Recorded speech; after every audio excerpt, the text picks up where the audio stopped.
नमस्कार, मैं हूं दीपिका। आप देख रहे हैं one India news YouTube channel. प्रधानमंत्री नरेंद्र मोदी ने एक बार फिर से भारत का सर गर्व से ऊंचा कर दिया है। 30 मिनट के अपने भाषण में प्रधानमंत्री नरेंद्र मोदी की स्पीच को 72 बार तालियां मिली और 9 बार स्टैंडिंग ओवेशन भी मिली। चलिए अब आपको बताते हैं कि प्रधानमंत्री नरेंद्र मोदी की इस भाषण में क्या क्या थी खास बातें।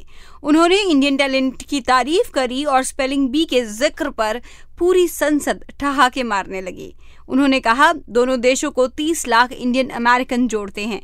आपके best CEO, astronauts, scientist, doctors, यहाँ तक कि स्पेलिंग बी कंपटीशन में भी भारतीय शामिल है। वे आपकी मजबूती तो हैं ही, लेकिन वे प्राइड ऑफ इंडिया भी हैं।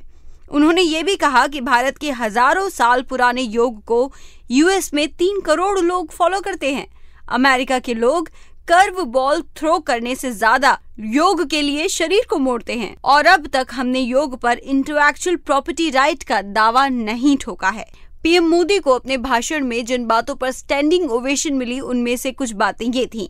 मोदी ने कहा कि 2 दिन पहले मैं आर्लिंगटन नेशनल सेमेटरी गया था, जहां इस महान देश के बहादुर लोगों के स्मारक हैं और उन्हें वहां श्रद्धांजलि दी जाती है।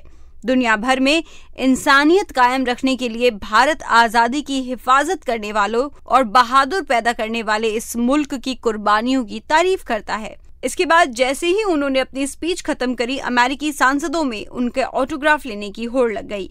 मोदी ने कहा, मुझे न्योता मिलना इस महान देश की स्पिरिट को दिखाता है। इस मौके के जरिए आपने दुनिया के सबसे बड़े लोकतंत्र और वहां रहने वाले 125 करोड़ लोगों को सम्मानित किया है। ये मेरा सम्मान है। मैं इस सबसे पुरानी संसद के सदस्यों को संबोधित करने आया हूँ। तो इस तरह से अपने भाषण का अंत किया प्रधानमंत्री नरेंद्र मोदी ने यूएस संसद में, और सिर्फ अपना ही नहीं बल्कि हर भारतीय का कद उन्होंने बढ़ा दिया। इस पॉडकास्ट में फिलहाल इतना ही। अधिक खबरों के लिए सब्सक्राइब कीजिए one India Hindi YouTube channel.